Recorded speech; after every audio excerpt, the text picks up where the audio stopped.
trigger warning, we will be discussing suicide in this episode, and we want to let you know help is out there. Please call 988 or text 988 or go to the website. Findahelpline.com, please. Hello, everyone, and welcome to a brand new episode of JKL Media. This is our 252nd episode. I was doing some research and I'd always been very casual or haphazard about numbering our episodes. So a few weeks ago, I went back and started just from one and redid them all. I didn't worry about seasons anymore. And so, yeah, this is episode 252. We are talking season 3, episode 10, Dandelion Sky. I have Karen. Hello. And Lou. Greetings and felicitations, everyone. And I am Jesse. And we are continuing our path through Expanse. And I will tell you, I thought this one was a little odd. So I am looking forward to breaking I'm looking forward to breaking this down and probably having Lou and Karen explain some stuff for me. I don't know that I can help there, but I'll give it a shot. Let's start out. What were your thoughts on this one, Karen? Well, I'll preface this by saying you guys are the first part of my Dandelion Sky. Thank you. In case people don't know, Dandelion Sky is a euphemism for like hope and that sort of thing. That the flower of the dandelion, the big yellow flower, is the sun. When it goes to the second phase, the middle of it is the moon, and when you blow on it and release all the I don't know what they're called. When you release all those to the air, those are the stars. So it's the sun, moon, and stars. Cool. And I'm assuming that is why they named this one Dandelion Sky. It fits. I agree with you, Jesse. I was a little perplexed at the end of it. I've watched it again, and I feel like I get it a little better.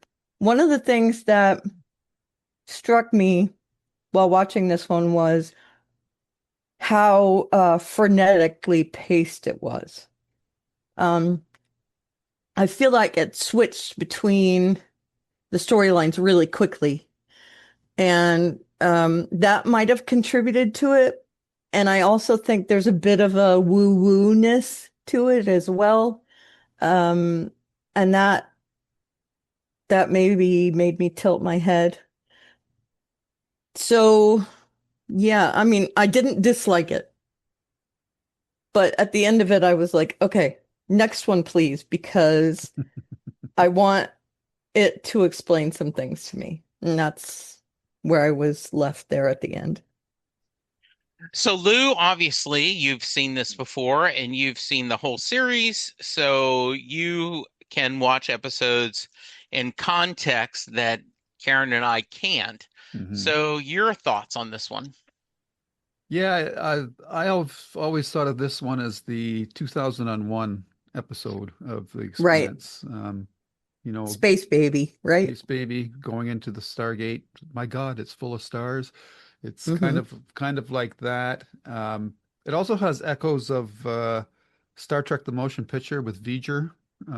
Sure. So I think for science fiction fans, there's a lot of stuff to chew on here.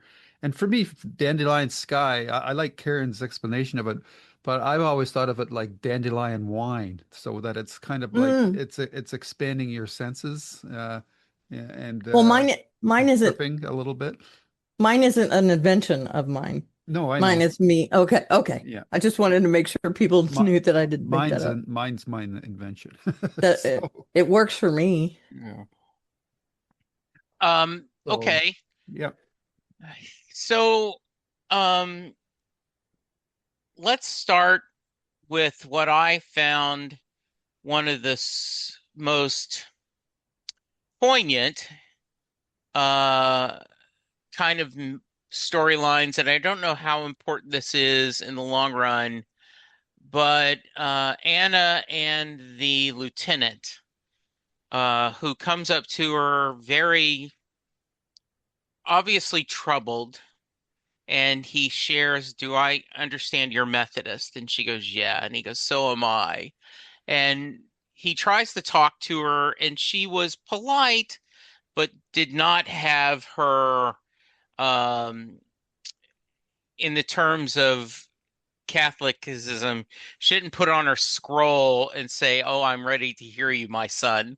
And then when he kills himself, which we do not know why, at least from my perspective, that's one of the questions I have.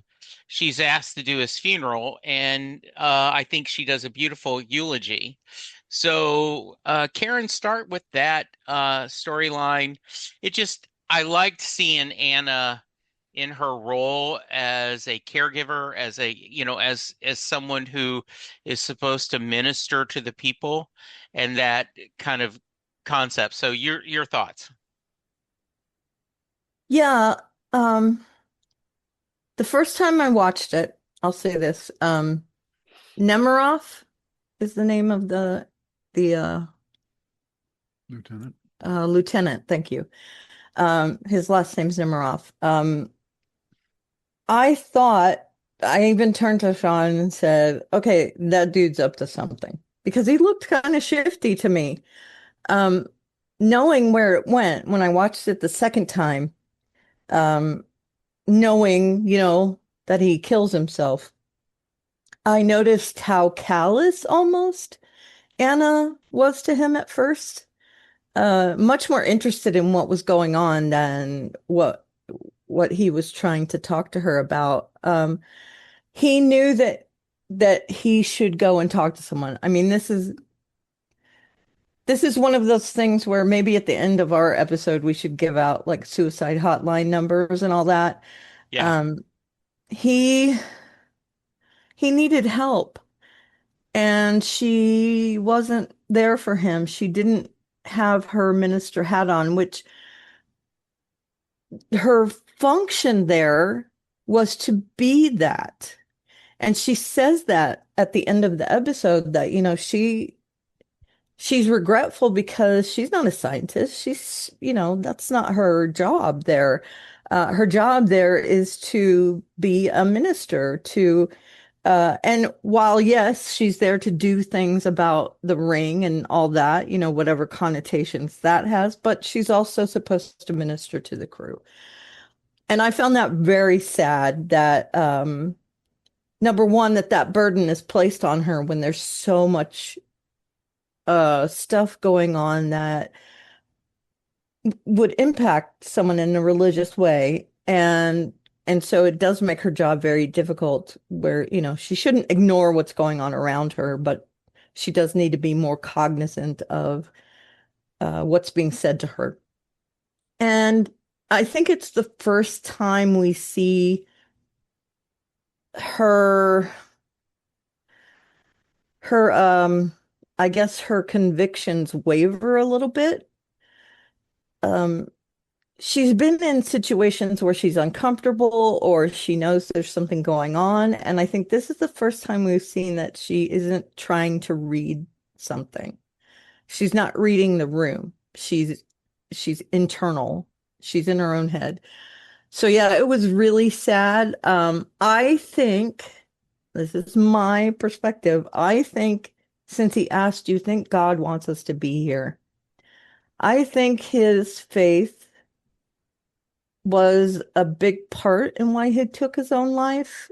I think it was way too heavy for him, and the burden of trying to reconcile it alongside of his beliefs was part of why he took his own life.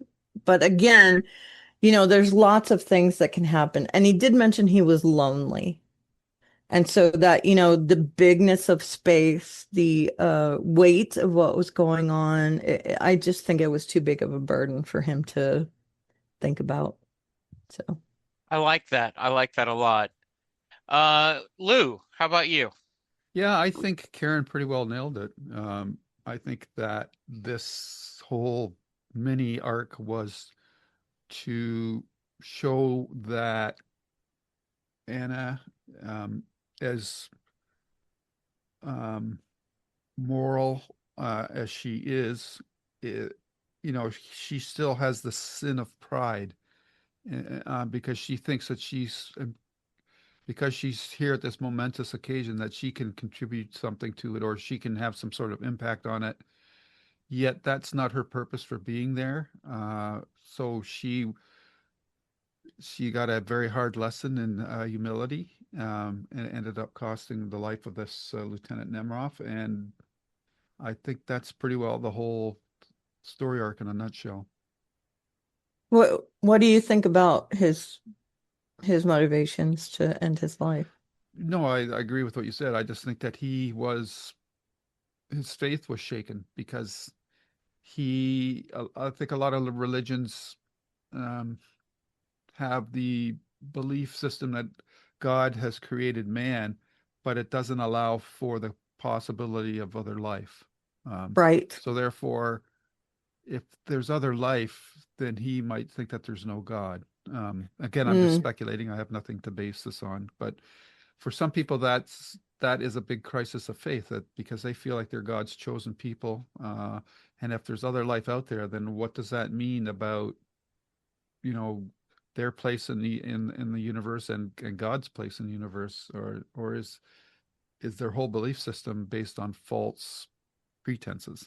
right. So The couple weekends ago, Linda and I went to a local production of Inherit the Wind, um, done by the Irving Playhouse, Texas, and it's all volunteers, and it was a great production. It was really, and Linda had never seen either the film or knew the story, and she kept looking at me and going, "This is so timely." I mean, this is Mm, so timely.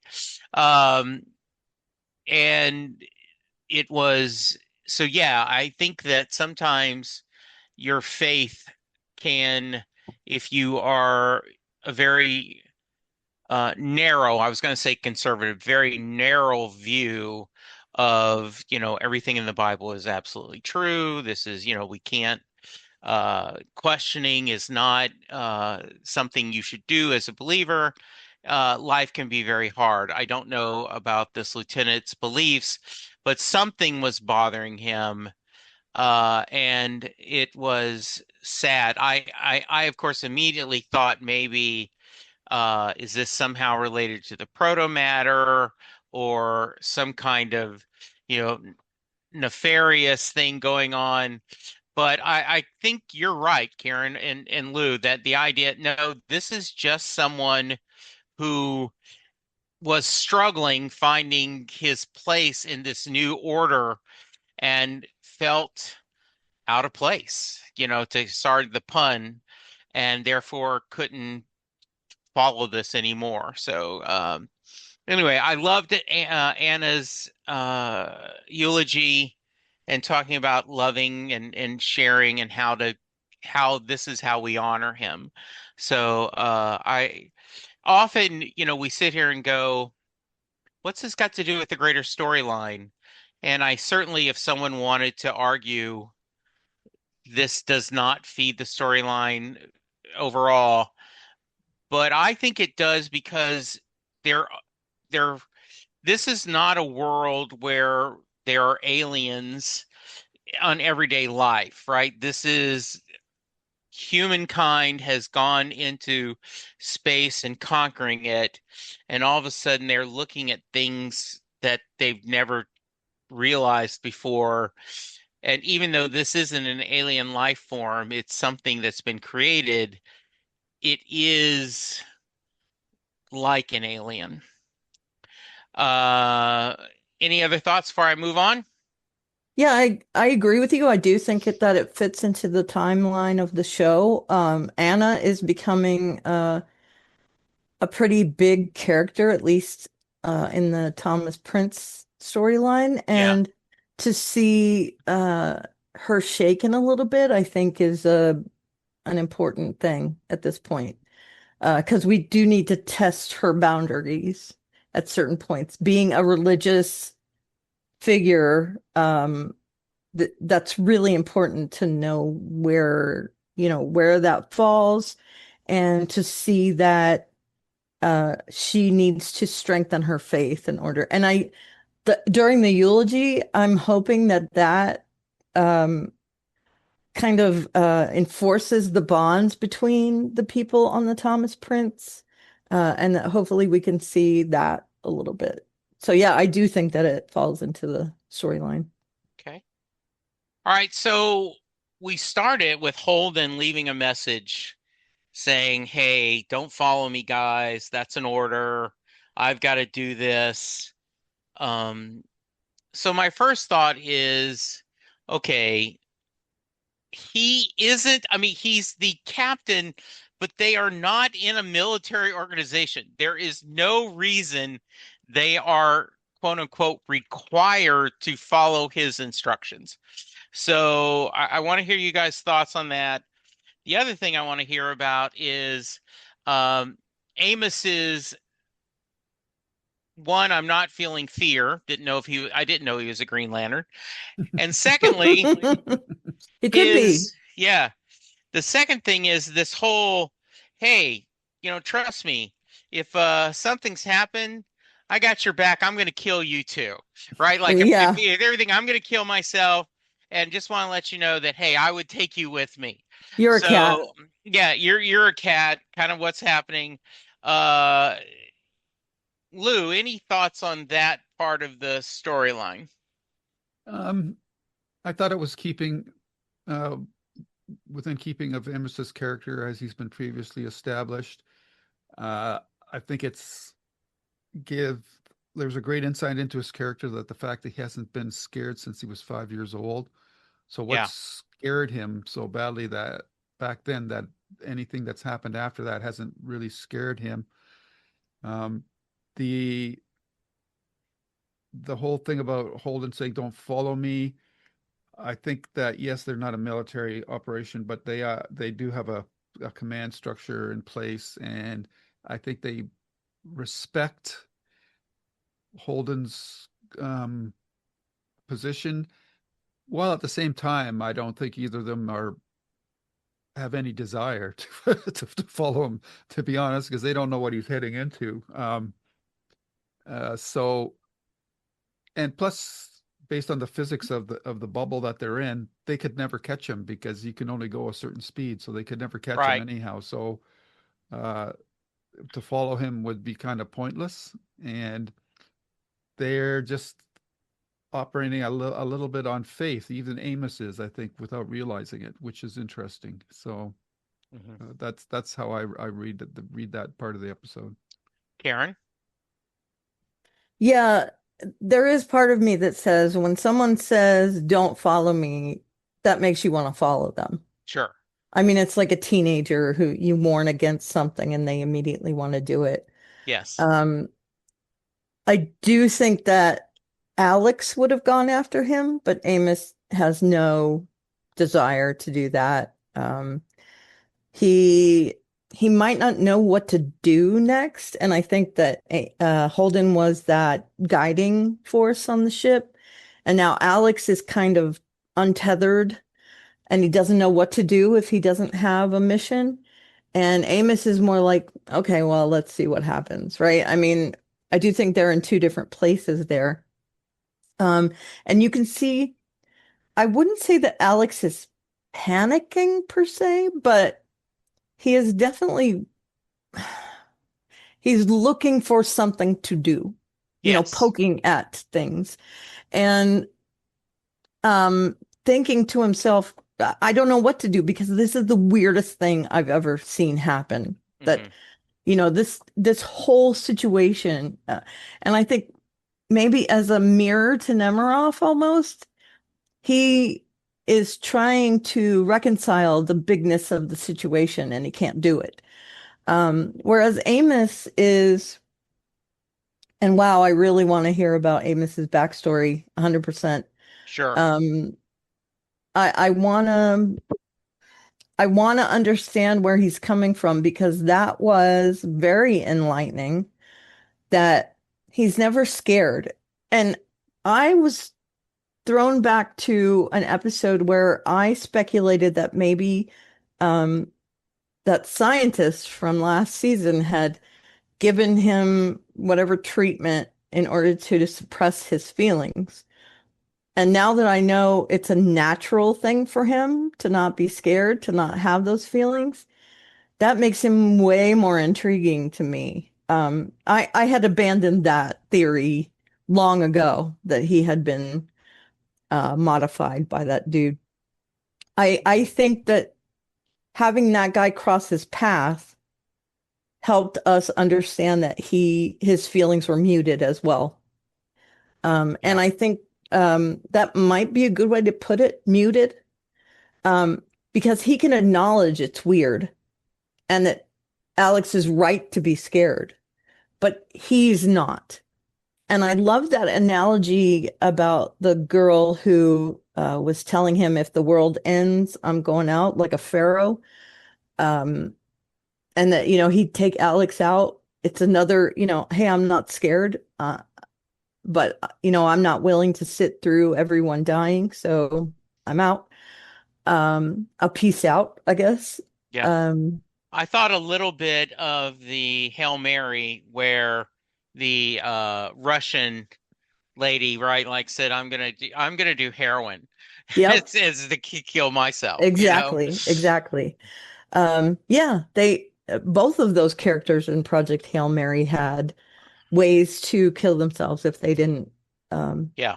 if they didn't accomplish their goal. Hmm. So, and again, we're talking about taking one's life again, which is a mirror to the other storyline, Yes. uh, in a completely different way. Yeah. Um, I I think that also gives us insight into his character that this is a person he was friends with, and they were talking about the world ending. So there's a lot of fatality in his background. So I really want to hear a lot more about that. But the interactions between Alex and Amos, I think, are fascinating to me because Yeah. of how different they are. And they definitely, I feel like they might not get each other, but they have a bond from being on the run, I guess, on this ship. And take a drink. I'm gonna liken it to Firefly that, those people were bonded by being on the run, I guess, where they normally wouldn't. And it's that as well. And seeing how Alex responded to Holden's message, I thought was a little funny. That he immediately was like, "What is happening here?" Uh, and you kind of get it. I feel like I would be more Alex than Amos in that situation. So yeah, it's fascinating to me. Yeah, I thought that was very interesting. All right. So we're gonna talk about kind of well, let's talk about because I want to get to Holden, but there's a lot of meat there to discuss. So kind of I'm going through the side dishes first. Um, we see Ashford and Drummer, right, discussing back and forth. He's very unrespectful, I think, from one idea, saying, "Hey, you know what would be really nice? Speaking of Firefly, if we had some grenades, if we had an engineer, that would be really helpful, wouldn't it?" And they're, and her point, this is not a slave ship. No, it's a warship, and you don't let people go. Um, but when the kid Diogo, complains, oh my yeah, God. yeah, complains to him, um, he says, zip it. And then when he keeps pushing, I thought it was very interesting. He shares some of the things that's happened to him that he's done. So when I tell you to stay quiet, listen to me, stay quiet. So let's stay with you. Karen, thoughts on that? Yeah, Ashford is another fascinating thing to me. Um, did we talk to Lou about the Amos Alex Yep. thing? Yep. Yeah, we did. Okay. Yeah, he was I first. just want to make sure. I thought the Um, same thing at first. I was like, no, no, no. I started with him that time. Yes. right. Um, yeah, so Ashford is fascinating to me as well. I'm going to say fascinating a million times in this episode, apparently. Okay. Um, it was reframed by Drummer near the end when she says, yeah, you're going to have my back because as soon as you usurp me, everyone's going to be loyal to you because of how you've treated me. And that really reframed everything up to that point because he has been, I wouldn't say subservient, but he has definitely backed her up. And I've wondered why that's the case. And I think Trummer makes a great point that, he's gonna be that way because that's what you do to your captain, that you show respect for your captain, even if he doesn't have it. And so that's going to be how he wants people to treat him when he is captain, right? Um, Diogo, man, I used to like this dude. Uh, but wow, he's drank the Kool-Aid for sure. And, uh, Dawes is his god now, right? I mean, Hmm. as far as he's concerned, Dawes can do no wrong. So Ashford, since Ashford is this guy, this venerated um, Hmm. kind of second in command, maybe to Dawes, that kind of position, um, he can't help but want to push him into a position of power, and that Ashford comes back and tells us about the things that have happened to him. Now we know why he has, or at least part of why he's burned on one side of his face. Yeah. That his child was taken in that way, and how he has, yeah, I've been in command of things, but right now Drummer's in command, and we need to do what she says. Hmm. So no matter what you think, you have to go along with what she says. And so do I. And, he expresses to him, yeah, I am as well. I also really enjoyed his conversation with Drummer later, Ashford, when Drummer's in there and she says, yeah, I was trying to cool off because if I come back, I'm going to go off. That's Yeah. context for it. Um, and she was great. I also really thought there was one line there that had heavy impact when he says, she was your friend. And she says, no, she is my friend. Yeah. So she's really letting him know that it doesn't matter. The structure on the ship is important to her.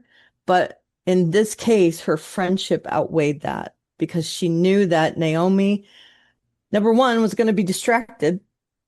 So she wasn't going to be at her full value. And number two, that was where her heart led. And if her heart led her there, she was willing to allow it. So she's showing that she's, and to put it in trope terms, the captain with the heart of gold, right? Um, Hmm. she knows what she's doing. She's determined to do the right thing, and she also is not getting along with Ashford. And at least she knows, she suspects him. And I'm glad for that which makes her not dumb. Um, and man, I, I have to say, um, he is Ashford. Um, I think that David Strathairn is really getting into that part. His speech patterns, his mannerisms, just the way he's playing that character is amazing to me, and it reinforces my adoration of his acting ability. So, again, another intriguing storyline in this episode. Yeah, I really like him. Um, the way he's really handled this really well. Um, he's taken this so serious, and so far he's acted pretty honorable. Uh, and I am it's just curious to see where this character is going to go. Um, Lou, how about you? Obviously you know more what's going on in the future. What are you thinking about our second in command? I echo Karen's and your thoughts that David Strathairn is just killing it with this character. He's totally committed to it. Um, I think that this section of the episode is a really well done piece of writing because it's serving several purposes at the same time. It's also, if you're gonna do a tell, not show backstory, this is probably the best way you could do it in the midst of a very tense situation to have Ashford relay his history to Diego, uh, and giving us all this backstory on the character in a way that isn't boring. Like it's not like they're sitting at a coffee table or he's lecturing, like giving a teacher student lecture. It's in the middle of this, this conflict and the tensions of what Diego is suggesting and what the dynamics of the drummer Ashford relationship are at the same time. So it's all done at a very high level of tension and drama. So it doesn't feel boring in any way. And at the same time, we're seeing the differences in the Ashford drummer character because Ashford has obviously come up through the ranks, as you could say. His military background is obviously a lot more um, encompassing than drummer, who's relatively fresh at this position. Don't know drummer's backstory enough to know how much combat action she's seen, but it whatever it is, it doesn't compare to Ashford's. So he's right in pointing out to her that you don't give up valuable resources based on personal feelings, but he's also lacks tact because he's doing it in public, in front of everybody else, where he should have said, we need to go to like the ready room, if they have a Yeah. ready room, and have a discussion about us. So he's a very interesting flawed character, and which is what most of the characters are in this show, which makes them feel more real and relatable to us as viewers. So I just think that this was, from a writing perspective, this was the strongest part of the episode in terms of character dynamics. Um, and in a roundabout way, I'm going to say that there was certain moments in their interactions where it's foreshadowing something that just kind of made me shiver with, oh, I can't believe that that's going to be coming up so Mm, soon. So interesting. that will be very cool. And it leaves us with the dynamic of, is Ashford going to try to take over the ship? And we'll have to see how that plays out. I hope not. I feel like cliche is the wrong word, but that's a storyline I don't want them to go to, right? I feel like that is too much. where you might expect it to go, and to Hmm. have it instead where he continues to be loyal. I do agree with you. About a couple of months ago, a guy on LinkedIn listed a couple of 4 or 5 scenarios of saying, uh, no HR, no discussion, just you make the decision. Would you fire or keep these people? And one of them was they supported you in person, but behind the door always questions your decision, constantly pushing you, asking you to justify your decision. And I said, promote. That's the guy you want to promote. You want that guy on your side because you want someone sitting there going, absolutely, right? I want someone who speak against me. So yes, he probably should have done this behind the scenes. But I get it, right? Um, so I'm glad you guys are all enjoying that. All right. So Holden and the investigator, right? I guess that's the official title they're calling him. About That's what Miller is. So it is, I thought, really interesting to see Holden in a suit, Miller in a knot. He kind of explains how he pulls this from Miller's mind and give it to him.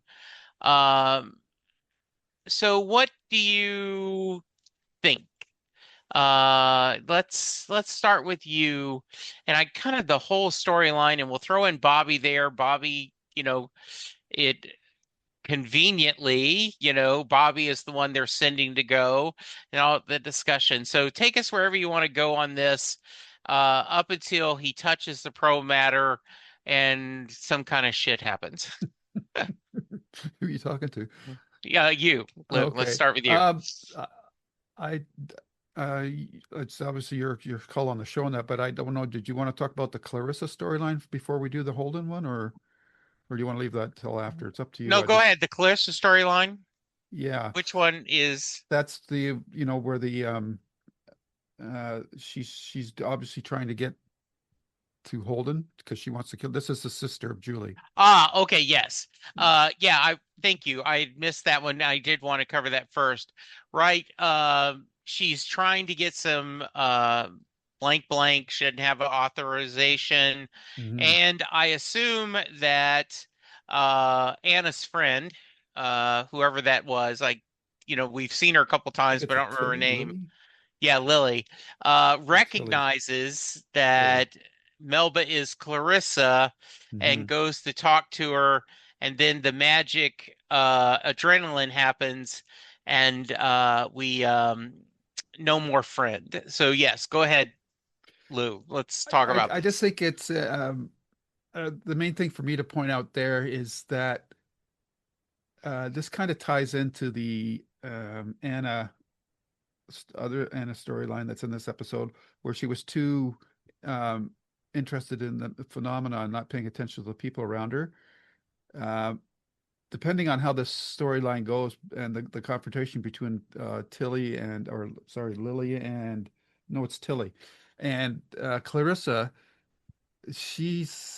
Anna could be in for a world of hurt again because she Yeah, has kind of recognized this person, and I think her reaction is going to be interesting when she finds out who Tilly was talking about.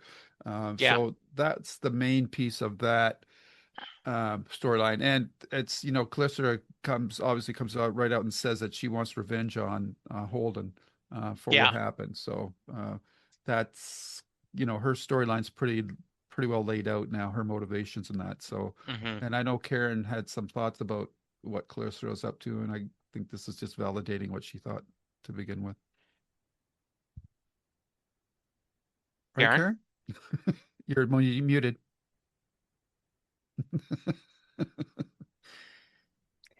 Sorry.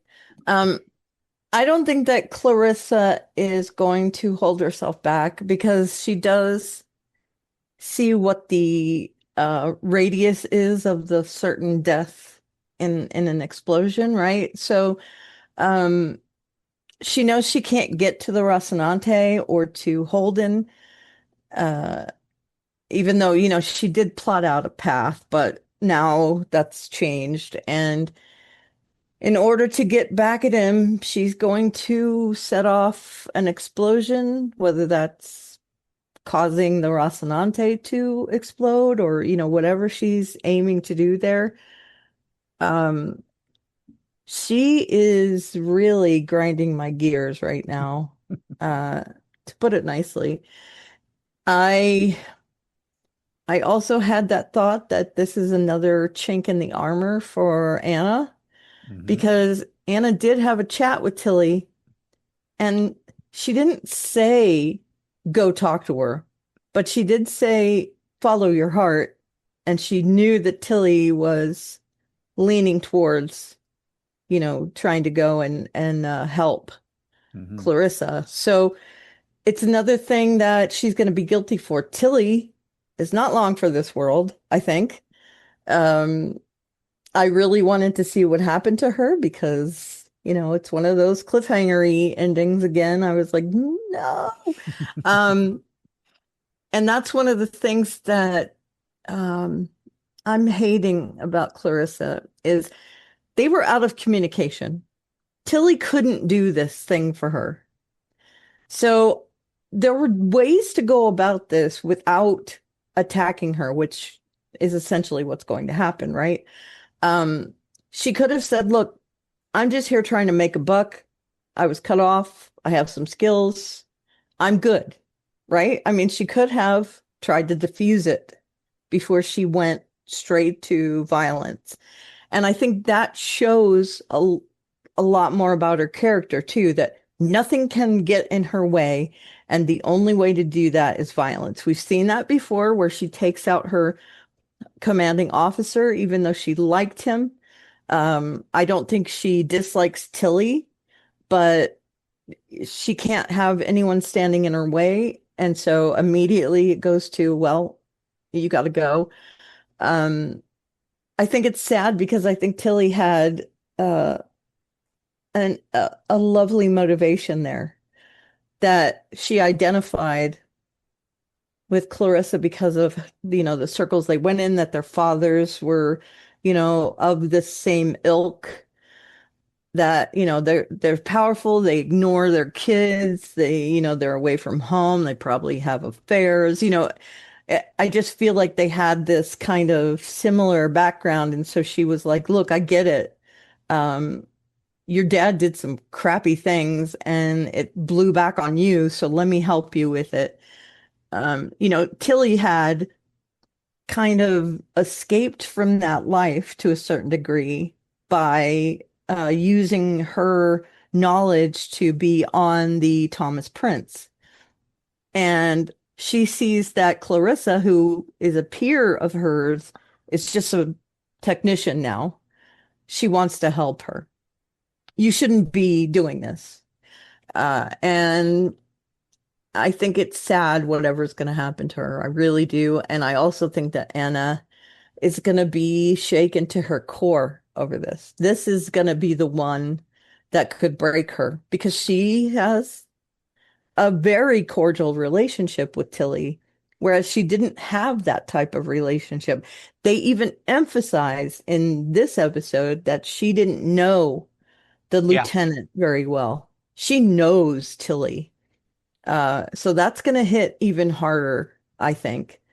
So yeah, again, it's part of this whole Anna storyline lurking in the background, and I think it's going to hit us, right?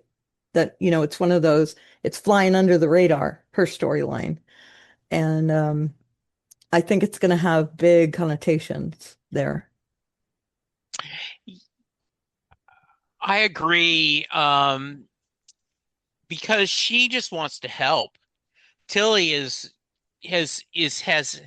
empathy for her and says, hey, let me help. You're being treated unfairly.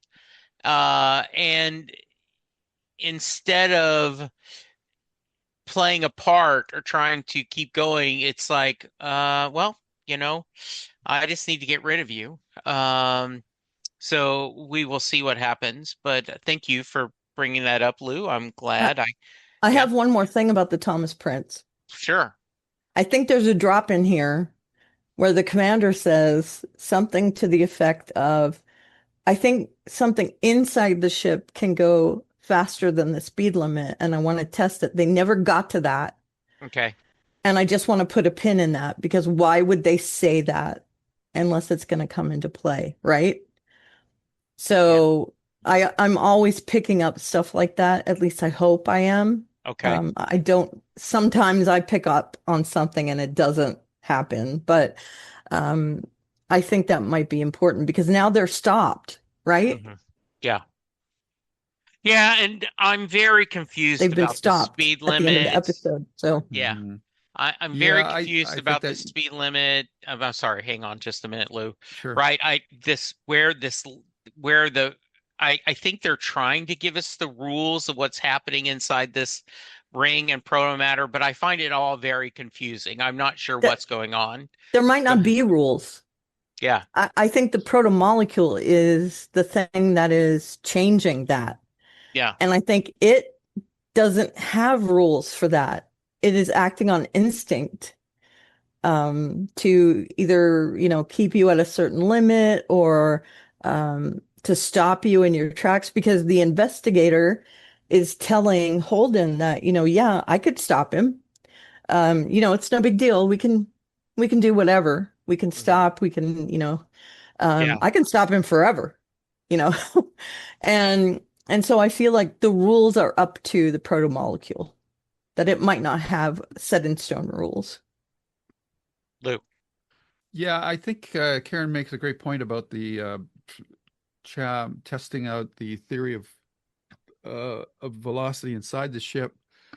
And I know it's kind of confusing to pick it out of what happens after Holden activates the machine, but I think we got a demonstration of that already. So, yeah, because uh, I don't want to talk about it too much until we see the next episode because I don't want to color and I know Jesse, you you kind of want answers, but I want to wait one more No, episode no, no. Yeah, I get it. to see if it's a little becomes more clear. But what happens after the grenade goes off in that control room in the protomolecule planet or station, whatever you want to call it, is uh, something that I think is better discovered on Okay. your own. I don't want to because even though I've seen the series and I've watched when I watch this episode, it is kind of confusing because there's so much going on in so many different places all at once. But the fact that um, everything stopped uh, within the bubble itself is one thing, but what happens inside each of the ships is another because they're still operating on known principles of uh, our known principles of the natural laws and gravity and inertia and so forth. So, and I think they even mentioned at one point they were talking about inertia. I think Tilly was, Hmm. said, "Hey, you're Yep. talking about A inertia body in motion stays in stays in motion, motion, a and body at yep. rest tends to stay at rest." So, I think that the fact that all these bodies stopped so suddenly, um, kind of have to think back to the skiff guy. What happened to him when he went through the barrier too quickly? Not so, great. so uh, I think we'll see that play out in the next episode. And after we watch the next episode, if we want to clarify things, then I think I will. At least the way I interpreted what was happening. So I'll just leave it So at that. I want to talk about my thought process here. I think it's important to note that when Anna and the captain are talking on the Thomas Prince, they mention the skiff, they mention the missile, and how they have that purple thing around it and like a cyst, right? Hmm. And then at the end of the episode, we get that again, that it's shown that there's a purple thing holding back those ships. So they're linking it to what happened with the skiff, right? That Hmm. bad things happen. When inertia is, when the rule of inertia is broken. And also at the end, and I'll bring this up real quick so that we can kind of segue into that part. Um, I find it really interesting that they keep using this bird as a Yes. metaphor for certain things. And one of the things I associate with that kind of dynamic of something like a bee being in an airplane, it can go whatever speed it wants to go because it's not affected by the speed of the airplane. And the same with a bird. If a bird was in a moving item, it can fly however fast it wants to fly or slow or whatever, and it's not affected by the outside forces on the airplane. So um I just not only do I think that that is linked very much to um Miller, because it seems to be a touchstone for Miller. We first saw it on series, and then we saw it again later on Eros, I think. At least a vision of the bird, and now we see it again. So it's been in all three seasons, and it's very highly linked to Miller. But I also feel like it's what put me in the mind of, oh, right, they mentioned that inertia thing, and now there's a bird flying free, and so my brain works in weird ways. I'll say that right now. You guys know it does. And so that was a link for me, not only to Miller, but to the conversation that Anna and the captain had in that purple thing. You know, there's so many different ways this can go. And I don't think it's great news for any of those ships that they got stopped so suddenly. Yeah, I'm very confused by all of this. There is, they're trying to go this. I I don't understand what the Miller slash investigator wants from Holden. I don't know. I guess I understand why Holden's following along. Uh, this it just seems very, to me, it's very confusing. And so I think your point, Lou, earlier, the 2001 version of the episode is very appropriate. Um, you know, whatever the MacGuffin is, I don't understand it. And I don't understand what's going on. When I was watching this last night, right, I said, um, you know, like I understand Holden talking to Bobbie, he doesn't sound rational, right? And they talk about things are not um moving, right? They've seen that stuff that they've thrown in there is kind of frozen. I do love the visual of Miller not in a suit and Holden with a suit. I think that was a great visual. But this is, and when he connects with the proto matter, it's just all kind of bizarre. And Dandelion Sky to me is like Lucy in the Sky with Diamonds, right? This is just all a Yep. hallucination. A Uh, psychotic, yeah. yeah, just not sure what's going on. So, we're going to start with you, Karen. I did love Bobbie and Bobbie having faith in Holden. Naomi trying to still reach them. They can't get, she can't reach out because Rossi, his communications is down. So it's in a weird place. And I was just like, I don't know. I liked this more when we had more politics and more things going on. This just seems wild. So Right.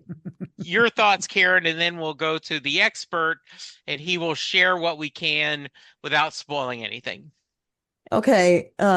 First of all, I was real psyched to see Simu Liu in this episode. I wanted maybe him to be in it moving forward, but apparently we're not going to see him again. He was disassembled. And I think it's so dumb that they threw the grenade. They saw that the bullets got stopped in midair. Yeah. What did they think was going to happen with a grenade? It's Doesn't go going as to do fast as a better? bullet. Still, I mean, it's dumb. If the protomolecule is going to stop things from hurting Holden, it's definitely going to stop a grenade too. Yeah. I really enjoyed Bobbie's interactions in this episode. She is trying to balance her knowledge of Holden with her duty as a soldier. And she does say to Simu, I don't know what his name is in this. I'm sorry. Paulo Meyer.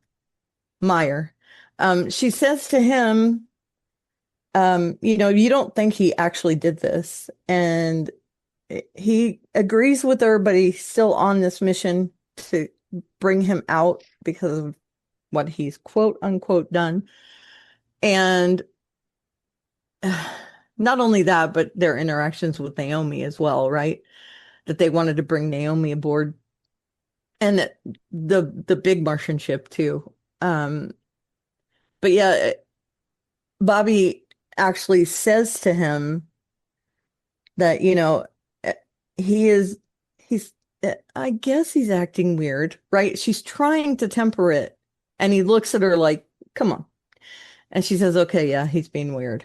So there's definitely a struggle inside of her where she knows what Holden's about and she knows this isn't him, but she's been commanded to do this. I don't think it's a huge coincidence that she's there. Um, like the Earth ship, like the Thomas, oh God, why am I forgetting everything? I want to say Thomas Jane, and that's the Thomas Pierce. Um, that was my maiden name. Why am I not remembering that? Prince, actually. Oh, Thomas Prince, sorry. The Thomas Prince.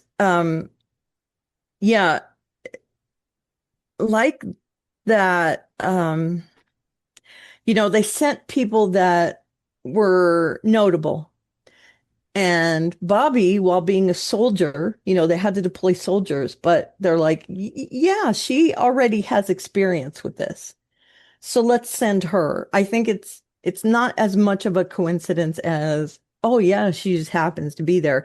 I think that is a direct relation to what she had been doing before this episode.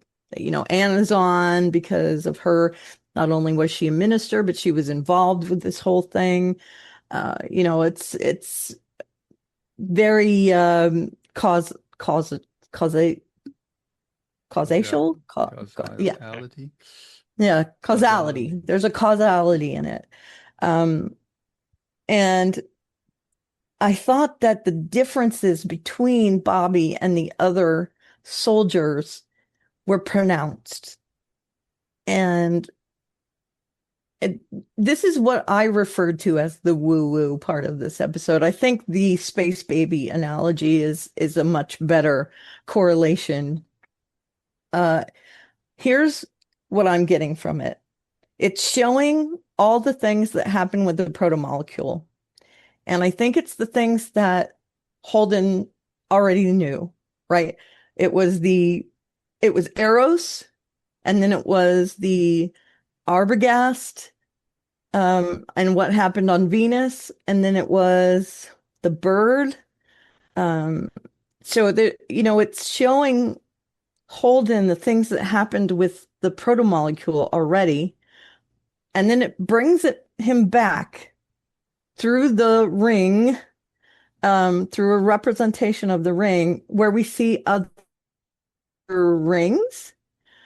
At least that's what I got from it. And it shoots a vision through a different one where it shows, I'm extrapolating here, the protomolecule hitting the sun of this planet of this solar system and destroying it. And Miller did say earlier that there was something where they are, and it was obliterated in the past. So Mhm. was it by the protomolecule? Was it a representation of whatever happened to this sun that's through this other ring? Are these rings going to be like wormholes that take you to different areas, or are they just going to be memory holes? Um, I, I am a little confused by this. It's very frenetic and representational. Um, I I think that the the science fiction parts of it are a little nebulous, but I do think that there is an explanation for what happened in that the ring is trying to show him, or the proto-molecule is trying to show him different things through these ring representations. Um, it's not completely explained yet, so I'm holding my reservations about it. I don't have a lot of them. I want to know. Right now I'm like, okay, explain to me what went on. Um, but I do think that the special effects here were amazing. It was gorgeous when they showed almost like a DNA strand, right? And then they brought the little parts together to show different, like the bird and all this other stuff. Um, it reminded me, we just had July 4th not too long ago, and there were lots of um, drone displays throughout the country. And, they came together and marching bands even, that come out and they move and they form into patterns. I'm always really impressed by that. And I thought that it was really nice. If you watch Take a Drink, The Corridor Crew, it explains that this is way more difficult than it looks to do these special effects because Yeah. they need to look natural. And sometimes patterns appear that aren't natural, that are very manufactured. And so you have to really do a lot of manipulation to make it look, non-uniform. So I was really impressed by that as well. Lou?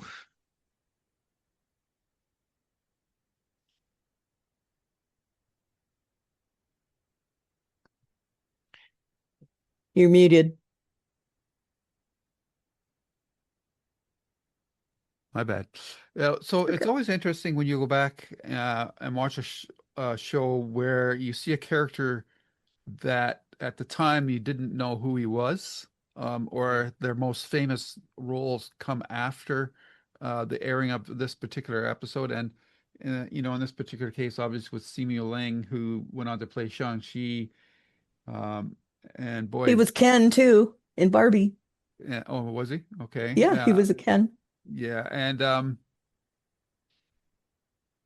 boy, he really could use the 10 rings of power in this episode. Right? He, he's also uh, was on a Canadian TV show for 5 years, Kim's Convenience Store, which was kind of Oh a yeah. um, sort of like the King of Kensington sort of Canadian sitcom. I never watched it that myself, and I hardly ever watched King of Kensington. Canadian shows just weren't that good back then. I don't think Kim's Convenience Store might have been good, but I don't know. It wasn't my thing. Um, so it's interesting to see him in this episode. He's a very by the book, abrupt, um, no thinking outside the box kind of leader. So his storyline through this episode is pretty straightforward. There's not a lot of depth to the character. And he's a the take prisoners first, ask questions later kind of approach to things, and it goes off for ends up very badly for him.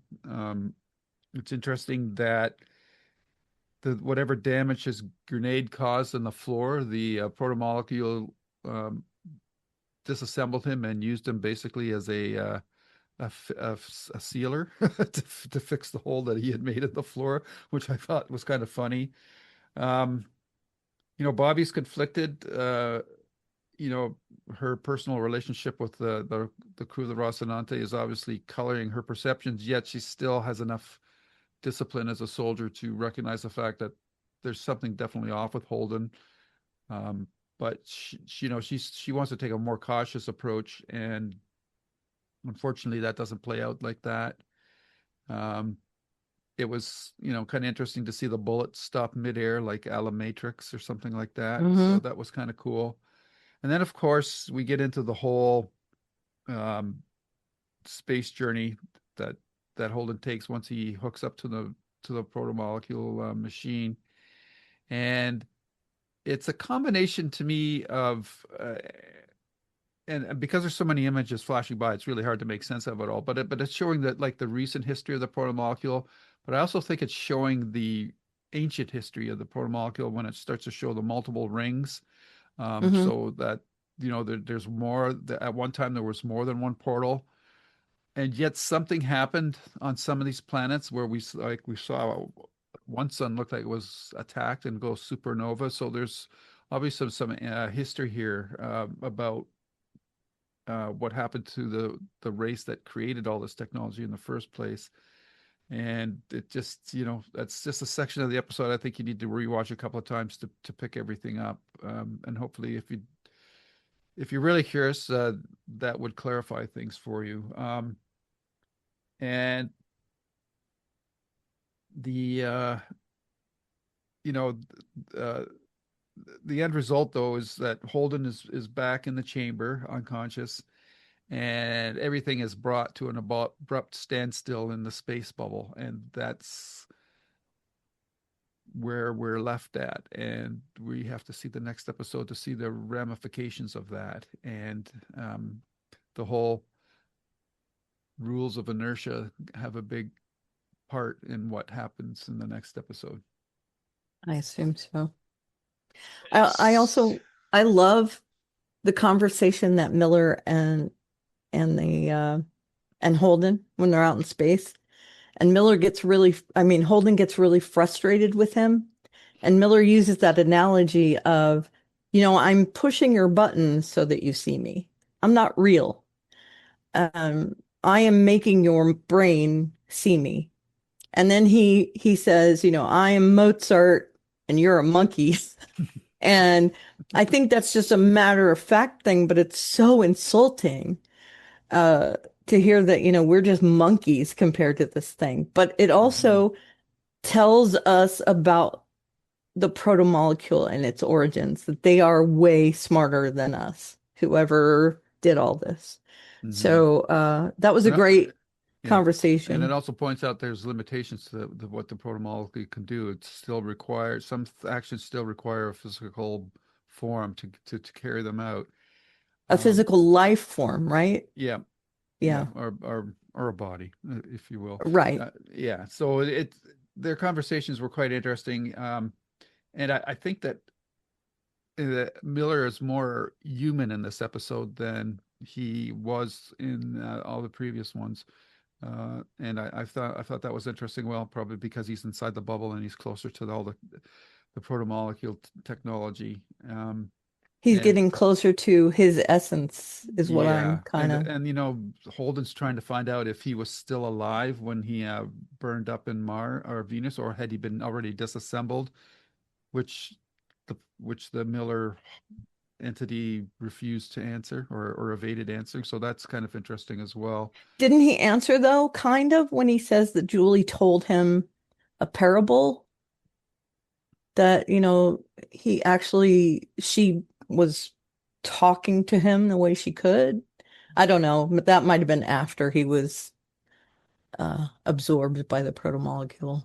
Hmm. I don't know. He does bring that up, but I don't know. I mean, I was torn on whether he was alive or not. Yeah. So I think the next couple of episodes will clarify a lot of things. So I'm just going to leave it at that for now. And all I can say right now is just rewatch the Holden uh, 2001's trip got, a couple of times, and hopefully it'll clear up things a little bit for you. What am I supposed to be looking for, Lou? Um, Because it didn't. treat each slice of uh, images as a separate chapter from the previous one. They're all chapters in the same book. Mhm, It's his trip is basically a journey through a history text. I think is the best way to put it. mhm. Okay. Okay. Um, because right now I'm not loving this. Okay. Just it is, and maybe that is that is the story they want to tell, and so good on Um, them. I think But it's a setup for what's to come. okay, This whole thing about what the portal is and what it does will become less prominent in the story, and it's more how the all the parties like Earth Bars and the Belters react to what this portal represents to them. okay, Is becomes more so that becomes more grounded from that in that uh, aspect of the story. good. Well, that would make me very happy if we get to a little bit more of West Wing in space, more than just 2001. Okay, fair enough. Where we're we're kind of on acid right now. A little Hmm. Uh, bit. and it just is not necessarily the story that I love as much as Sure. others. So, but I It's trust. setting the ground rules for what's coming next. Okay, very good. Cool. All right. Any other thoughts? That was a great sum up, Lou. How about you, Karen? Any other thoughts? No, I'm good. I brought up a couple things that I was concerned about, so I feel like I've covered what I wanted to cover. Okay, good. All right. Let's go around the table with ratings. So, Karen, what's your rating? I really enjoyed it. I'm gonna give it an 8 floating bullets. Ooh, I like that. Hmm. Lou? Yeah, I quite enjoyed this episode too. I'm more inclined to like the explorations of metaphysics and whatnot. So, because like I think 2001 is a fantastic movie, and this sort of touches on that same uh, area, and I just love you know things that are of alien nature, exploring them and what and how they hold up a mirror to us as and to humanity, and I think that it's a great device for that. So with that long-winded setup, I'm gonna give this 8.5 hats Oh, nice. Well, because Miller likes his hat.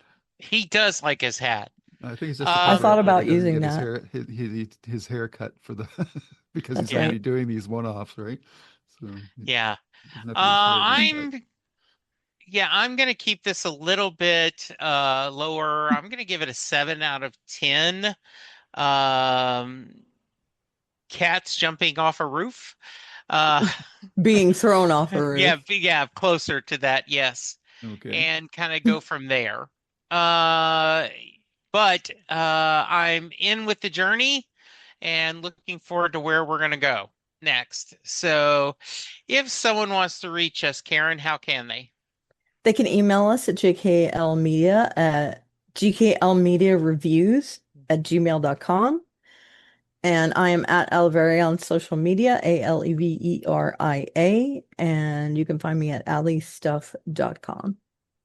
All right. And Lou. You can find me at this YouTube channel, JKIL Media Reviews, as well as my own YouTube channel, Lou's Reviews. We have, between the two channels, we've got a bunch of stuff. We've got on my channel the archived episodes of the Babylon 5 live series, plus the animated movie. On the JKL channel, we've got all our uh, episodes for limited series such as Severance and Pluribus. We're obviously waiting for those shows to continue. We're working through The Expanse. We've done one-offs on Bruce Springsteen, other musicians, some books, some comics, some limited run TV series like Station 11. And what was that other one with the computer? And then the guy from the Community. Parallel Oh, Devs. Yeah. devs. Devs, Parks and Rec. Parks and Rec, Community. They're all the same to me. Oh Um, no. Ouch. On my own channel, I also have podcasts for writer interviews that I do, as well as Stephen King podcasts. Um, we'll have a big show coming up in November as Stephen King releases the third book in the Talisman trilogy. And so I've given Jesse and Karen lots of advance notice about that so they can read the other two books.